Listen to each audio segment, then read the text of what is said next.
podcast of one of our sessions. I thought now would be the best time to do it since we're having a calm down session after the... Which means it's the first one where we're all sat in the same room. Yeah, the first one where we're all sat in the same room, actually looking at each other. Yeah. So we've never seen each other before. I guess it's a podcast in the sense that we're not actually using Roll20 properly. Well, the thing is that, we should probably go around the table first so people know voices because they can't see the characters and thing. That's a good so we'll do David first, who's playing Resin. Tell us a bit about Resin and how much of a dick he is.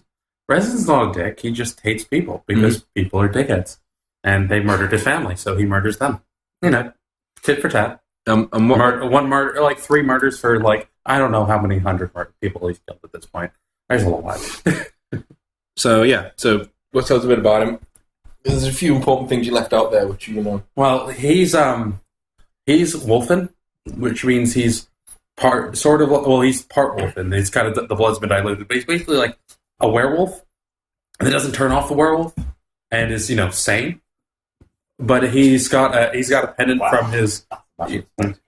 Hey, but he's got a pendant that basically hides the fact that he's wolfen, and occasionally if he nearly gets killed, he kind of goes berserk, and the pendant can't hide that fact that he's wolfen at that point, and he just murders everything. You also need to bring into the fact that Resin is kind of very obsessed with keeping his wolfen secret a secret. No, he's a little obsessed with it, which is why at some point. Now, he's not been reminded of this for a little bit, which is good for Hoshi's sake, because she knows. Yeah, or you could just, He's not been reminded of it. He's if the Sentinels find out, the Sentinels who hate everything that has to do with binding, find out that he's wolfen, they'll, stop at nothing to kill him. Mm-hmm. So, that's unpleasant. That's how his family died.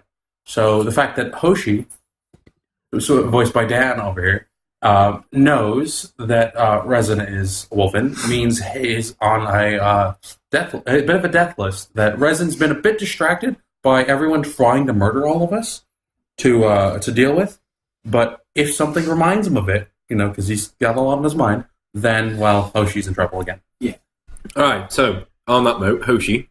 Yes. Hello. I voice. Well, I don't really voice. That would be assuming that there was some kind of talent to the voice that I lent the character.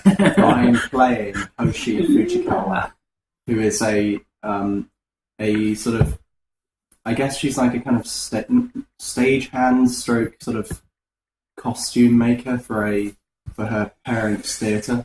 But she's also sort of that wasn't quite enough to really keep her attention. So she's also she also turned to smuggling at a fairly young age. Being an intelligent young woman, she was able to find a lot of success in that trade, and now she's enjoying being back on a. David's kind of conducting some kind of sea shanty over to the right. Yeah, it's fitting, but slightly distracting. You are. So she's very happy to have returned to the sea, and it's kind of awoken some of her old ways of the sort of the smell of the sea air has awoken the pirate within her. Okay, so she's also desperately hoping not to be murdered by Resin. Okay. As everyone does. I guess I don't know whether it's a hope that I won't be murdered. It's more of like a vigilance that I'm aware that he might attempt to kill me, and I am, I'm confident that I will, with the help of my compatriots, murder his ass right back. Heard. So I guess I'm next. Yes, it will be Dan who's playing Logan. Yeah, so I'm second Dan. Other Dan. That's not confusing at all. So I'm other Dan. We got Dan and Dana. Dan C is Hoshi, and Dan A. Dan A is Logan. Dan and Dana. Dank and Dana. So I'm Dana. And I play Logan, so he's a typical sort of stoic, knightly figure, full of valor. And I like to think he's kind of the peacekeeper of the group in some way, whether he's actually successful at that or not. He tries. Actually, he tries. It's still the cats. More often than not, he actually, is helping in getting the group almost killed most of the time through various means or not. Although they're with the bandits. Yeah, he once talked down a group of like 24 bandits. He told them basically go to your room. That was literally like the first time that actually worked. I mean, that was very much a case of the DM just putting away his notes and just walking away. You know. Just picture, just for the sake of it, picture for those who watch Doctor Who, the empty child. Go to your room. Yeah, and it worked. So yeah, we're now on a ship, which Logan's never done before. And he never actually saw the sea before. I'm sure you're from before. Yeah, so he never would have done that. So he's kind of still getting used to it, and a little seasick. Dealing with seasickness and throwing over the side of a ship, and the nausea that comes with it, and the nausea that comes from being part of this group. All right, so you know, we will go with now Magnus, aka the person who has a lot of explaining to do in this session. Yeah, the person who's basically going to try not to be executed by the rest of the group. Great. So I am Tom, who is the voice of Magnus, who's essentially like an ancient sorcerer whose life's mission is basically to extend his own lifespan such that he becomes immortal. Fading sorcerer. At this point he basically like stabs people with his special funky knife, steals their souls, and then absorbs it into his own in order to extend his lifespan. So, do you actually know this? No. Well, how it works. You know now after the last session he's disco ball. Yeah, I'm old. He's that old. I'm like 794 years old. Yeah. At this point. Okay. We know he's really old. We don't know how old. We know he was old enough to have been around during that whole time. So in the last session, I'm not going to do a full recap of the campaign because this is session 12 now, and if people are really that interested, and you can go back and watch the rest, they're all on YouTube and Twitch. I mean, it's only like, 20 hours of viewing? Yeah. Like, who doesn't have that? They can watch the recaps at the beginning of the other episodes. That's true, actually. That's true, yeah. Previously, oh, come on. Wait. Last time just on watch Dragon Ball Z. Yeah. So last time on Saga, everyone went to the Shattered Veil to try and stop a lot of assassination attempts on them, and you kind of managed to do it. Not really, but instead of actually doing what you went there to do, you accidentally unleashed probably the most powerful binding user to ever walk Saga back upon the world again, who's been charging up for the past 700 years in stasis, pretty much. So he's your problem. And we found out that Magnus has a very strong connection to this guy. Yeah. Note to self: don't touch strange glowing orbs. Yeah, in the future. Yeah, because they'll read your memories. They'll read my memories and reveal my darkest secrets. Yeah. Well, not my darkest secrets, but you know. Okay, so normally I do I don't really do normal full caps. Normally, we normally just go along with the session. So you were all on the ship. Does the ship have a name yet? No. My last ship was named after a Japanese playwright. I don't really know what to call this one yet. Dastardly Dingy. I have so many good names for I don't think Hoshi is self-aware enough to have a ship that is like an amusing name. She would want a ship that like sounded really cool, like an American warship or something, where it's like not the really Defiance aware of how silly, how slippery. The swiftest sloop. I've got slippery sloop. Something that sounds a little better, swiftest sloop, but we got to keep the alliteration. Alliteration, yeah. If you guys are wondering where they are, they're actually just, you can see the Shattered Veil there. There is a mouth of the sea, and they are currently busting a gut away from there to try and get away from a storm which has moved inland now. So, so you guys are on the ship. You're on the Randy Pheasant, the Slippery Sloop, whatever it's called, and you're. I was offered a bribe to call it the Randy Pheasant. Which I refused. Yeah, and you guys are scroll back up and look at the names. Currently going with the favour of the wind away from the Shattered Veil into the sea. You can see there's all bits of binding readout all falling all over the place and. Like falling, burning pieces of rock slamming into the sea all the way around you. And on the deck, I'm going to say Hoshi's there, and everyone else is below deck, but Magnus is sort of retching over the side, like throwing up into the water. And Hoshi's there just administering to the crew and stuff.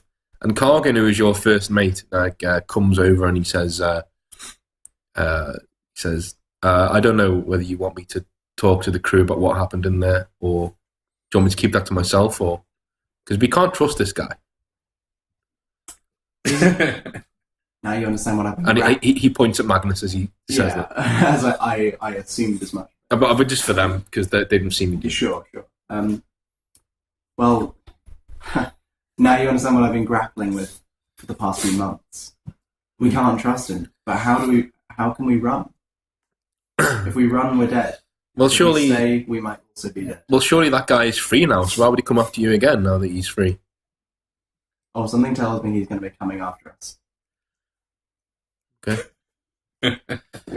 Well, can't we just throw this guy in a dinghy and cut him loose? Throw him in a dinghy? We could, but something, I don't know, call it intuition, but I just don't think we should leave. It's not that I don't want to leave him or anything. I understand, like, at this point, you know, as much as I care for him, he has double-crossed us. He has kept us in the dark. But we can't. Something just feels wrong about throwing him away from us. He's probably our greatest hope to survive what's about to come. He says, "Hey, it's your boat, your rules. Yeah, so I know. Whatever you decide, we'll back you." I want to be clear with you, and I want to be honest with you. And I'm glad you've sort of come to me to ask me this honestly, and not just gone around spreading rumors and things and talking and gossiping to the crew members. But I think this is one that we need to keep between us. Okay.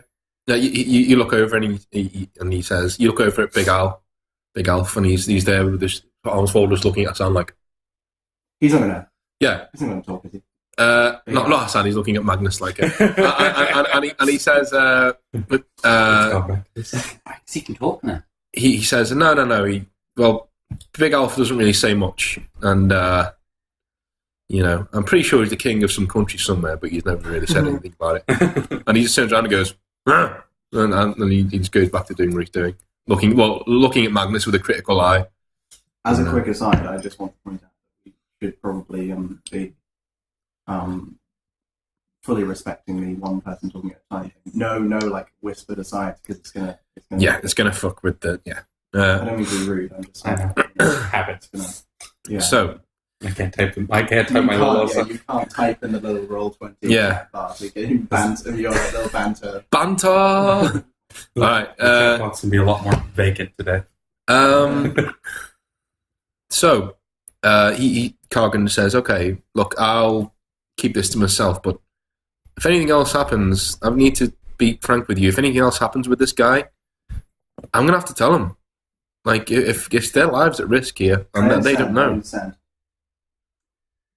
Look, when we make ports, you can look. Well, put it this way: I'd like to have you and the crew back on the ship the next time we leave wherever it is we head to next. But at the very least, I'll give you shore leave when we arrive, and you don't have to come with us. You don't have to engage in any more of this. But at worst, if you guys decide to leave, I'll understand.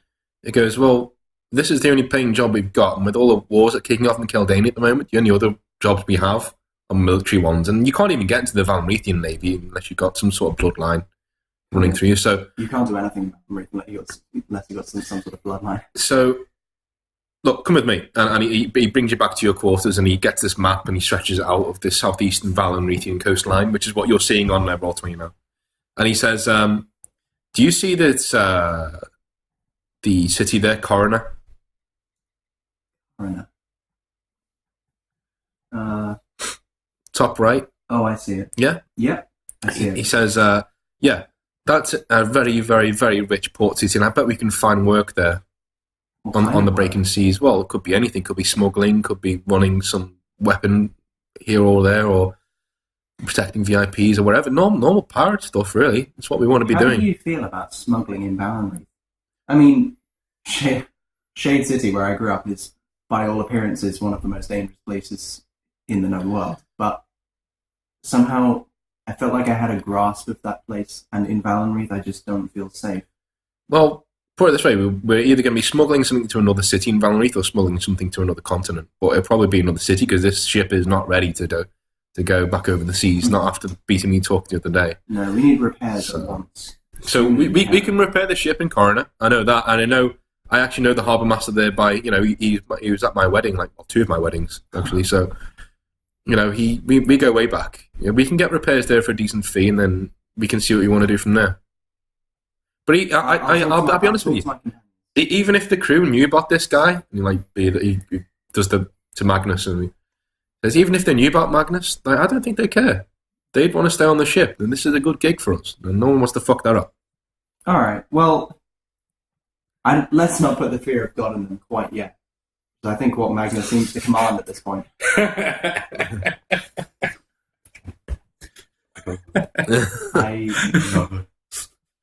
I think the best about that. Tom is so happy about that. I think the best course of action is for me to talk to my companions and see if they have any input on the plan. But Coroner seems like a good option. He says, "All right, well, Resin and Logan are in the other room drinking. So if you want to go talk to them, and the only thing is, it is quite a way. Are we going to be able?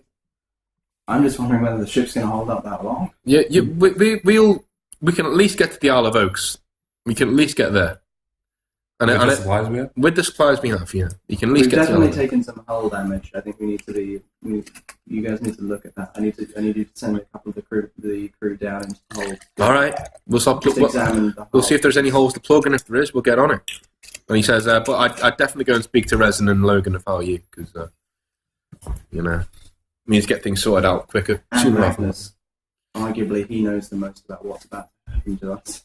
Okay, but I'd probably advise you to speak to Logan and Resin first. I'll do as I see fit. He says, okay. Yes, you're probably right. And he leaves and shuts the door behind her. So, put him in his place. What do you want to do? Yeah, I think I'll go. I mean, am I on? Sorry, am I on deck or am I? You're in your captain's quarters, yeah. So I'm gonna head out. In the quarter, there's like satin sheets, just like hanging from the actual ceiling, they look like cushions, but they're not. They're full of air. I like it. And you got as I said last time, you got the map, ornate maps, hammered into the wall. Yeah, they're jammed in with daggers with jewels on them, and they show every sea that you're going to be passing from here to home. Basically. Yeah. So you can go to sleep every night looking at that route. One day. And you're still in the first one. You want to be out of here as soon as possible, basically. So Logan and I are in one of the rooms having some drinks. It's kind of like that was a bit of a fight, and he's on deck vomiting. How to be sick. Yeah, I think I'm gonna head out of my little quarters and go and see. Okay, just as an aside, right?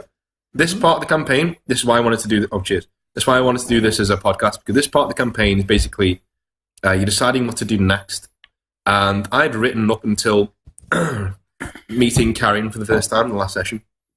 From then on in, you've got a ship. You can go wherever you want and do whatever you want to do, as long as you can get the ship to where it's going to go, basically. And I will write sessions on where you go. I know from here on to the rest of the campaign, I know the 4 or 5 main things that have to happen in the campaign. And I can fit them in anywhere, at any time, at any point. So, Logan, you've got free range. So don't be making choices thinking we've got to stick to the DM's plan. Resin wants to eventually murder Sentinels. That's just the thing. Logan too. The one thing we can actually agree on. I know for a fact that imports from Valenreath can make a lot of cash over in Venture. And I kind of want to go back there. You say Margaret, but I'm gonna talk to these guys. I can only make a decision with them. Okay, so you're gonna go to speak to the Resin and around, they're in the very next room. Well, they're just downstairs in the next room. So you walk in there, and they're both they're not. You can tell they're not friendly, but they're getting to know each other a bit more. But they're the kind of people who are quite standoffish when they're sober. But when they get drunk, they're like, "Oh yeah, you're all right, mate." I'm sure they're drinking rum and they're just, trying to get over the, So as you push the door open, Logan's sitting away from you, and he's just going to shout backward, Magnus, get out, we don't want to speak to you, okay? No, Magnus is still Get out. on deck He vomiting. doesn't Oh. you can't see Hoshi. See what Dan's doing is acting. That's what he's It's a little trick. You Yeah. might learn something. Yeah. Resin knows exactly what he's doing. Or as we say in Hollywood, the switch. Now go on. He's up on deck, chucking up his lunch. Oh, good. I don't want to see that bastard anymore. He's crossed a line with this. I mean, we don't even know who he is. For Christ's sake. I mean, we know exactly who he is now. We didn't know who he was at all up until this point. Do we? Honestly, I mean, you think you know more about him now? Don't be alarmed. All this is done is We're a little all alarmed. this is done. The secret ritual is Going on with the DM. The DM's throwing some dice over in the corner, just surreptitiously going. He's saying, "Don't be alarmed," and so we all immediately I'm panic. just, I missed this from Ventia, like the reactions of me going, Oh fuck! The DM's rolling. okay, carry on. Back in character. Yeah, back in character. We know less about him now than we ever did. No, all we knew about. We just knew he was some kind of strange necromancer. That was enough for me. I didn't need. Yeah, but Now he's 800 years old. how common are necromancers, really? And fucking, that it kind of starts to explain why that other guy keeps trying to murder us. Sorry, what was his name again? Out of character? Carrion. Yeah. Echios Carrion. No, the guy we killed. Araved. Where Aravad wanted to kill him, was trying to kill us from the beginning. I assumed that whatever thing you had found when we first left them, when we first left the mercenaries, was something to do with what we just stopped.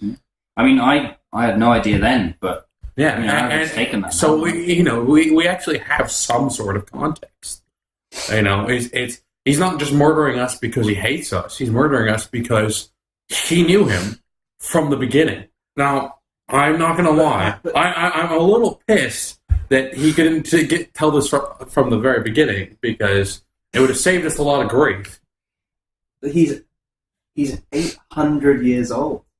I mean, the thing is now, How's that even possible? The thing, well, I mean, in the old days of the old empires, people had lived several hundred years easily. I mean, there's legends of people living for thousands of years already. We just met someone we just met someone, right before we took off, who had been encased in those crystals for God knows how long, even longer, because you can say this, but it doesn't change anything. I thought these were just stories. I never expected to meet one. Just meet a person who, for all intents and purposes, just seems like a normal. and that's the thing. He's been up and about. Yeah, all the by the way, time. yeah. He hasn't been. Yeah, I mean, how is he doing it? That's what I'm worried By about. the way, guys, as an aside, in Resin's mind, you've now just brought up a thing that's made him thought about the fact that he's wolfing. I don't know. Why? Because you're talking about things that are special and don't exist. And it's like, and Resin's like, well, I mean, there's me. And I'm not going to go there. I know, but Resin's now thinking in his mind that even if you're not thinking about it, like that is triggered. That with Resin, it's I'm one of those things. That's triggered. Just out of character, like we saw that all in the images that came up. Oh no, it wasn't the images. It was Carrion actually said it out loud. Well, no, we saw it in the images, and then when he talked to Araved later. Yeah. So we now all know. The legends of Wolfen. Yeah. So even Logan knows now. Oh yeah. Yeah, so shit! I forgot that, Yeah. Logan now knows his wolf. But the thing is, we haven't had a chance to talk about No, that exactly. yet, and I'm certainly not. Well, at that point, because Logan would remember, because it's not been 2 weeks. 2 weeks for Logan. Sorry, for Resin. Resin's gonna be like, wow. Well, no, but And then just shrug. we're talking about Magnus, but at this point, he knows that he can't kill you without also killing Logan. can we not sort of like meta change the subject? No, I'm saying, but just this is something that would remind Resin that you guys are pulling up? Tell me what's going on the other side. Well, the in-character conversation is about Magnus and David's. Well, he's talking about like things from legends. He just suddenly just pointed out. I'm just saying. I thought Magnus. I just thought that the things about people being thousands of years old were just stories. I never expected to meet someone in my real life that had walked the earth. That's true. This is basically like meeting Jesus. But what you also said was like things out of legends, which is the thing is what you're saying is the things out of legends is what reminds Resin, and then Resin's like, well, things out of legends, and then he's just going to shrug because he knows you both know what he is. Anyway, look, this is not important now. Yeah. I need to discuss something with you because, well, what are we even doing now? We're just sailing out in the open ocean. You guys must realize that we have there's no course currently. Now, oh god, I'm so sorry, I forgot his name. Carrion. Carrion? Yeah, Carrion is one who was revived. Carrion's a second. No, sorry, I mean the Aravad. First in command. Yeah, Aravad. My first in command. Kargan. Kargan. Sorry.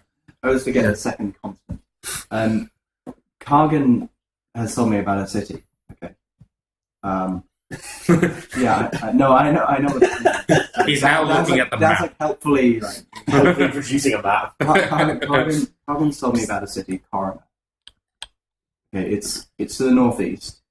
He knows the harbour master there. We can land, we can get supplies, we can repair the ship.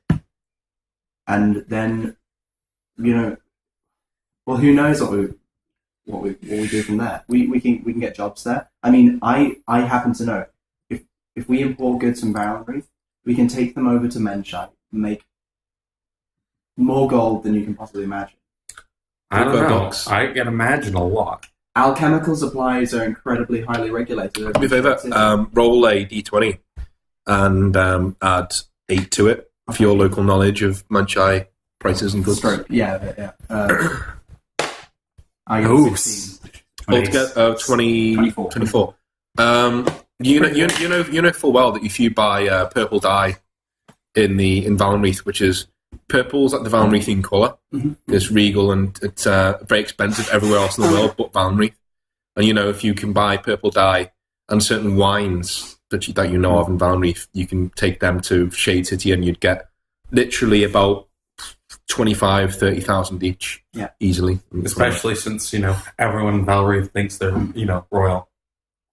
Mind you, at this, I'm pointedly staring at Magnus. Magnus is No, I mean out of character. For the record, David I am royal. Out of character, I am staring. for the Pointedly at. As this is a podcast, I feel I should illustrate for the listeners that Tom just flipped a bird at David and announced, "I am royal." Flip the bird. I've never heard that. Have you not? No. So the thing is, though, have we all forgotten about the Black Lotus? I mean, they did try to assassinate us. I mean, I'm still concerned about that. Well, we have the Black Hand on our side. You're right. Do we? I mean, Hassan? Well, didn't we just hand over the Black Hand back to him? Well, actually, we don't know about that. Out of character, we don't know about that. Oh, no. It's like, but yeah, back in character. Like, well, we kind of have them in our pocket. And Hassan seems to be particularly taken with Magnus. So, provided we're willing to trust Magnus as far as... And out of character, Resin actually doesn't distrust Magnus because Resin knows that if anyone fucks with the Sentinels, Magnus is actually going to be killed before Resin. That's true. So that's like as close as Resin gets to liking other humans. Is, the Sentinels will kill him first. Yay! But yeah, so... so go, sir. I knew put it this way. I worked with a lord back in Shade City, one of the sort of bigger lords. He doesn't, I don't think, know that I double-crossed him. And was... well, I didn't exactly double-cross him, let's say. Let's say we negotiated a deal where I would try and control the smuggling in the area, and I used it to monopolize the smuggling in the area. But I don't think he knows that, and I could get some of the city guard on our side when we get back there. I mean, it wouldn't be enough. The Black Lotus have an incredibly high level of control over the city. Well, I think They know we there's were there, and there wouldn't be much protection from them. there's one other thing. Again, just Kargan comes in with like a serving girl, and she just comes in with like a load of drinks, says, "Sorry boys," and puts them down, and starts handing them out. And she gives the captain a wink, and then takes the tray and walks off. Well, there's also one other thing. The Black Lotus and the Stormbreakers, they've been working together against us. I don't think they've stopped. I think one thing we could probably manage with the help of Hassan is trying to turn the the Black Lotus against the Stormbreakers. Is Rook Darkwater still working with the Stormbreakers? She was never actually working with the Stormbreakers. She was at one point. No. For a fact. She was allied with them, but she doesn't work with them. At the time, but that was She that was was prior to Hassan. Yeah. In the last campaign, start the game. Rook was an agent / contact for the Stormbreakers. She's not anymore. But what's her relationship with them since then? Do we know? We have an idea because of well, let's ask. How would Hassan and Rai get on after? Not well. Well, so there you go. Right. But What's Rai have to do with it? He's leading the he's head of Stormbreakers. Stormbreakers now. Oh God, yeah. So but there's also remember And Hassan kind of thought he was at the end of it, it was Darkwater's fleet that led Locke. Well, it would have led Locke, but Locke died. That led Hassan to safety. Yeah. So I imagine that the Stormbreakers and Rook have no love between them. Well, it's no secret that there's no love between Rook and Hassan, but I agree that there's almost certainly no love between Rook and the Stormbreakers either. Yeah. So We could use that to our advantage. well, between Rook and Hassan, I think we could at the very least turn the Black Lotus towards the Stormbreakers rather than us. How do you intend on doing that? The Black Hand have really no official affiliation with the Black Lotus. Well, the same way If that anything, they're opposed. well, I mean, remember how they turned us against the Black Hand? I say kill a bunch of Stormbreakers and frame the Black Hand for it. Something tells me the Black Hand. Sorry, not the Black Hand. The Black Lotus. Kill a bunch of Stormbreakers. Blame the Black Lotus for it. Frame them. Magnus stumbles back into the room, just wiping his mouth and groaning. Resin just kind of like stares at him like, so. like, You're I you're in just go, trouble. I don't know what was up back there, but man, it sets my stomach. Right. And I'm just gonna go over to my bunk and just lie down. You might want to hear this Magnus, off your butt. how did your dealings with Hassan come to a head? They ended profitably for us. Of course, I remember that he tried to imprison all of us and was killed. But Yeah, he did also agree to let us out of the city, and made sure that their mercenaries didn't attack us on the way to Oak Islands. any more Which details? he did. Magnus, if we wanted to attack the Stormbreakers and frame the Black Lotus, do you think he would be partial to that? Because, frankly, I'm still pissed that they tried to kill us. Yes, well, the Stormbreakers would want to pay the Black Lotus, so it would make sense that you could probably turn. What's the Black end, Lotus what's the is- end goal? The end goal is that the Black Lotus stop trying to kill us. And if we're heading back to Menshai to make all this money that you've promised we could make. No, we're heading back to Resin's Menshai? looking at him a bit pointedly, like, you promised that I can make a fuck ton of money. And that's what Resin wants to do at this point, to build up before he tries to murder Sentinels. Then the best way to deal with it was to split the Black Lotus's attention and then strike them at home. The same way that we took on the Black Hand. I'm telling aside, how much money does everyone have? Like 2,300. I think 4,000. 4,000. I believe I have. Hold on. Although, didn't I buy something? I have several thousand. That's the wrong one. Alistair. I bought you some. Several thousand's fine. You don't need to know. It didn't cost too much. No, it can't cost 2. Must have a similar amount. It's not for that. It's for something in I have nearly I'm just 6,000. trying to work out how much Okay. I have. I Let's have go back to that. 4,063 gold We arms. must have I about think two. I have the same as you less. 4,063 golden arms. We must have Marvellous. about Very 2 good. cage. I have 5,900 Dean, out of character, with the 4,000 I've spent on poisons. do we know who set the Black Lotus against? Did you say it was a story? Aravad. Yeah. You now know it was Araved and Carrion who were behind. Right, yeah. Well, What does turning the Black Lotus against Stormbreakers accomplish? Because I don't think you realise exactly how far-reaching the Black Lotus are. If we can set the Black Lotus against the Stormbreakers, but the Stormbreakers, they don't have enough of a presence outside of Kaldanian that would distract any branch of the Black Lotus outside of that. Yes, place. Yeah, but they had to send strong fighters to take on the. I mean, we fought the Stormbreakers. The They're strong. Stormbreakers are nothing to the Black Lotus. The Stormbreakers are an army. The Black Lotus are assassins. Sorry, you're from Menshai, so I'll let you go with this. But the Stormbreakers have taken on some of the most powerful. Out of character. Rezon is from Caldania, which is where the Stormbreakers, are. He would know. So he's heard the legends and everything. Yeah. So he kind of has like a Greatest huge warriors respect in for the them. world. Aside from the fact that they try to kill them, he's just like, these guys are amazing. So he's like, the Stormbreakers have taken on some of the most powerful armies in Caldania and slaughtered them to a man while being outnumbered 5, 6, 7 to 1. Listen, I've heard the stories of the Stormbreakers. Those have reached as far as my homelands. I've heard the stories of armies of dire bears. But you haven't seen the devastation. Storming into You battle haven't to fight- traveled to fight- Caldania to and fight seen down the reinforcements. devastation they left in their I wake. understand, but it doesn't matter. Because however powerful an army they are, they're still an army. The Black Lotus are assassins. The Black Lotus control. They essentially, apart from the various feudal lords that think they control Shade City, the Black Lotus have the real power there. I doubt and there's a they single. have the ability to control what is... May I interject, right? Yeah. The reason we're turning the Black Lotus against them is not so that they're occupied. It's because the Stormbreakers are the ones who are paying them.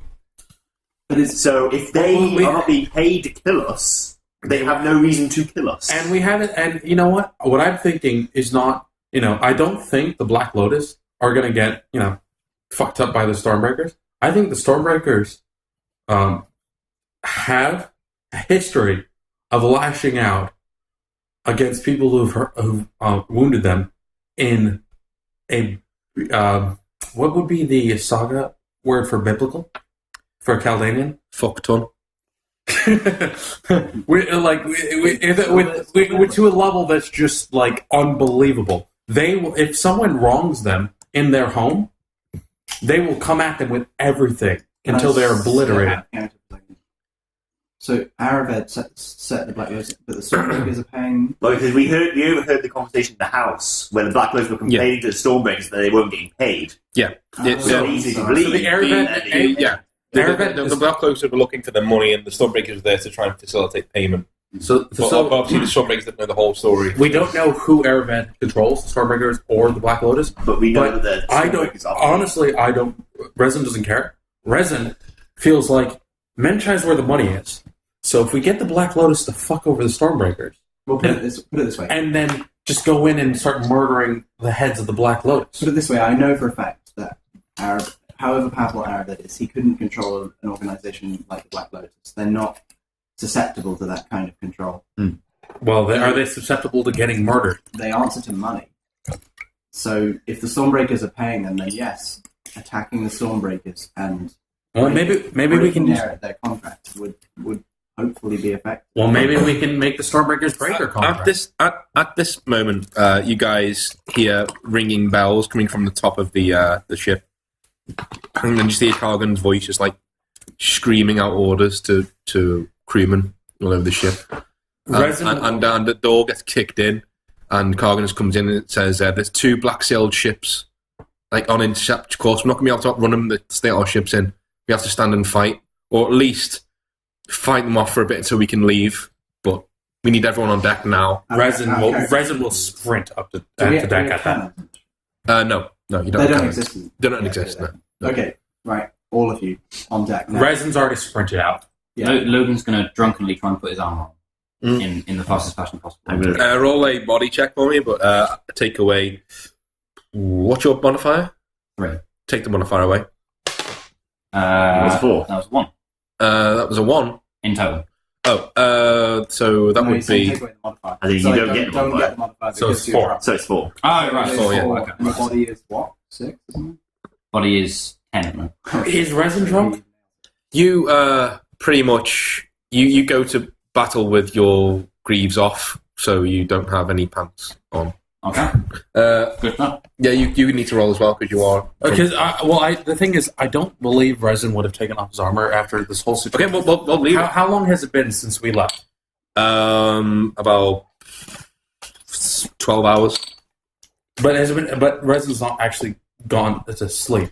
That's up to you. No, he'd be too wired from everything that's happened to have actually slept at this point. You can re-roll if you like, Logan. If you want to.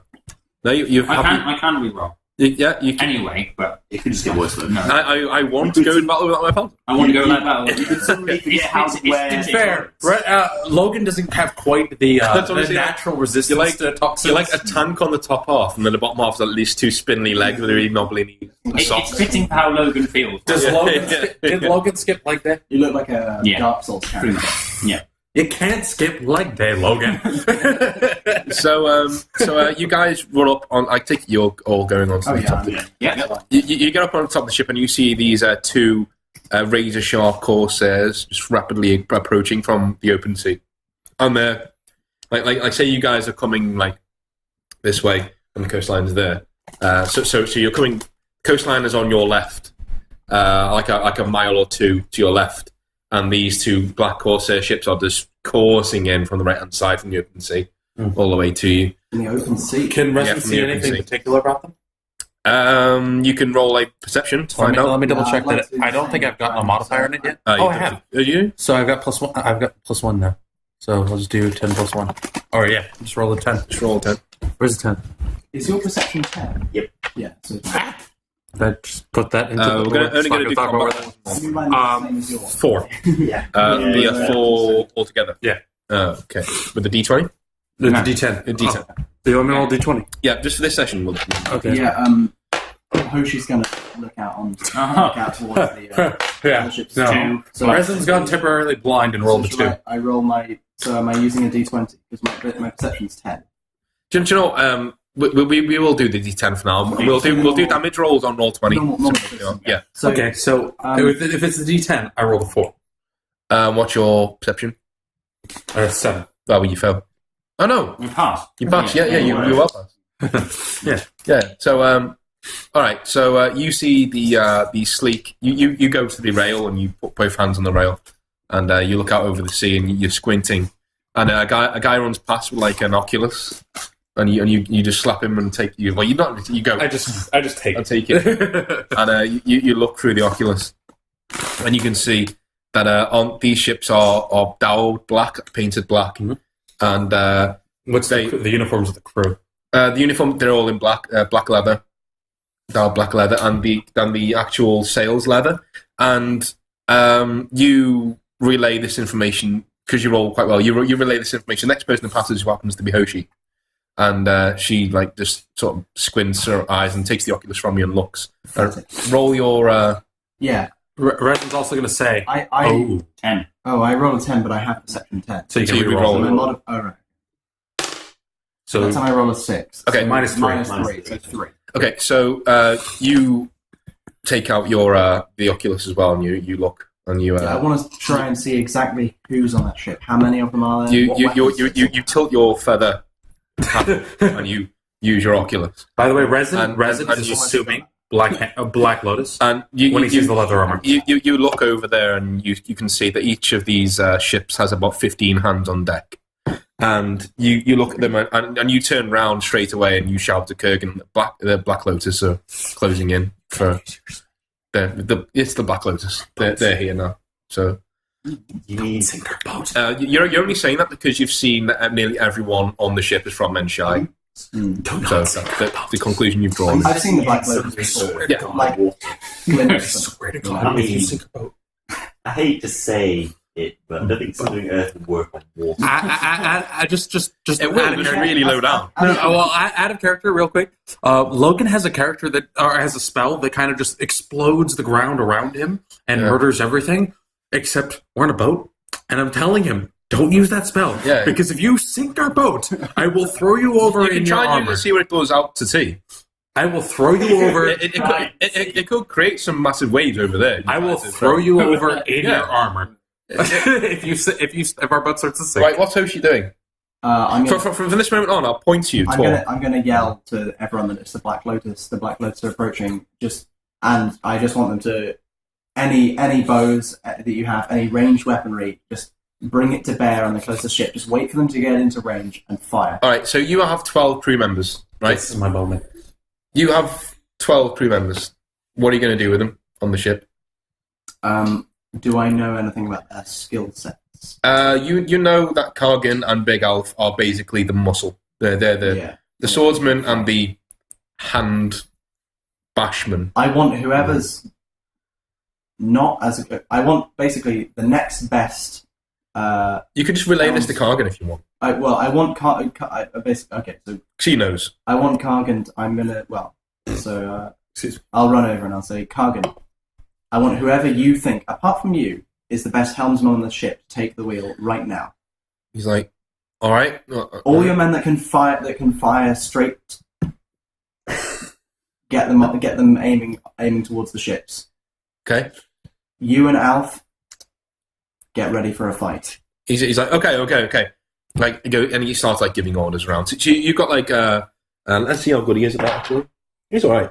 So you basically see like 6 of your crew all line up with bows. And he says, okay, yeah, cool. What's the strength? I'll fill in because Logan would like to do something at this point. Okay, Logan would like to roll perception to see whether he can actually tell whether it's getting chilly around his legs, or not. Okay. So, no, fails that. Yeah, he's got frostbite, mate. So he doesn't give a shit. He's whatever. But then he'd like to look for the nearest barrel, and he's looking for something like apples or something round in his drunken state because he feels like that could be good to throw at people. Okay. So he's gonna have a go at that. Yeah, he succeeds at that. Okay, all right, fine. So you find a barrel full of apples, Apples, fantastic. and you just pick them up, and you're like, oh, he's just gonna ready you. Just ready an apple. So yeah. At the end.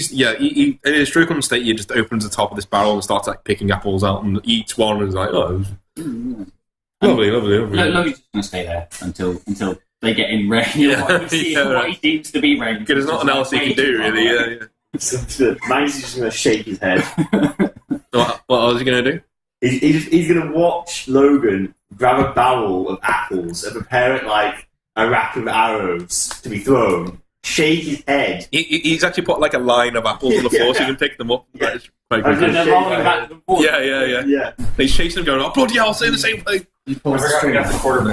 You pause the stream. I will in a second, yeah. And then I'm going to take a position like facing the 2 ships. Just one thing. I was going to look for whoever looked to be actually like really good with the bow. Okay. Someone who looked like Right. they knew what they were doing. That'll do us for part 1, and we'll be back in about 5